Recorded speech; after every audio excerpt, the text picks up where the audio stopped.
இந்த மாடு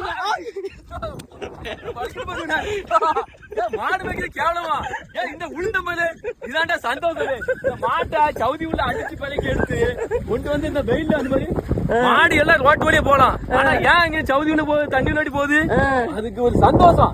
அந்த மாட்டோட சந்தோஷம் நமக்கு எப்படி பாரு உளுந்த. ஏன்னா இது எனக்கு ரொம்ப சந்தோஷம்னா, மாடு மேய்க்கையில கிடைக்கிறது இது பெரிய ஒரு மகிழ்ச்சி. ஏன்னா இது ரொம்ப சந்தோஷம்.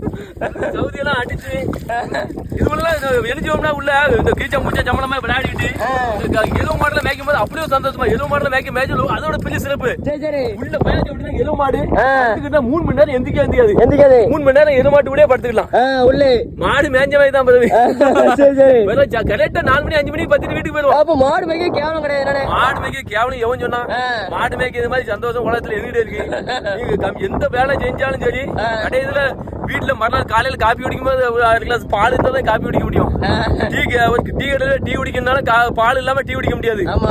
பல விஷயங்கள் இருக்கு. தயிர் இல்லைன்னா சாப்பிட முடியாது. உடம்புல ஹீட் ஏறிடும். உடம்பு சீரான நிலையில இருக்கும் அப்படின்னா சுத்தமான தயிர் வேணும். அப்படின்னா நாங்க மாடு மேய்ச்சா மட்டும்தான் கடைக்கு தயிர் வரும். அப்போ மாடு எவனாவது ஒருத்தர் மேய்க்கணும். அந்த மாடை நான் மேய்க்கிறேன், நீங்க நல்லா சாப்பிடுங்களேன், சந்தோஷமா இருங்க, நிம்மதியா இருங்க, ஆரோக்கியமே வாழுங்களேன், உடம்ப கெடுத்துடாதீங்க. மாடு மேய்ச்சி பால் தயிர் மோர் வெண்ணெல்லாம் தரக்கு நாங்க ரெடி. சந்தோஷமா சாப்பிட்டு ஆரோக்கியமா இருக்க. உடம்ப தயவு செஞ்சு கெடுத்து புண்ணாக்கி நாசமாயிடாதீங்க. நேரம் ஆரோக்கியம் குறைவு. இங்க எல்லாம் கிடைக்கிறது எல்லாமே வந்து ரசாயன சாப்பாடு தான். ரசாயனம் என்ன அப்படின்னா ஒன்னே ஒண்ணுதான், கெமிக்கல் சாப்பாடு. கெமிக்கல் சாப்பாடு சாப்பிட்டு நிறைய பேர் சீரழிஞ்சு நாசமா போறாங்க.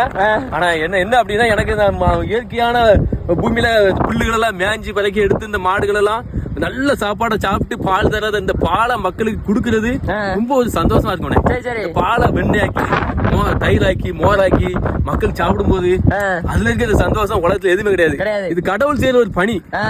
பூமியில ஒரு கருவி போல இந்த மாடு ஆடு மாடுகளை மேய்ச்சிக்கிட்டு விவசாயம் செஞ்சுக்கிட்டு இது சந்தோஷம் வாழ்க்கையில வாழுறோம். என்ன அடிமடி பட்டாங்க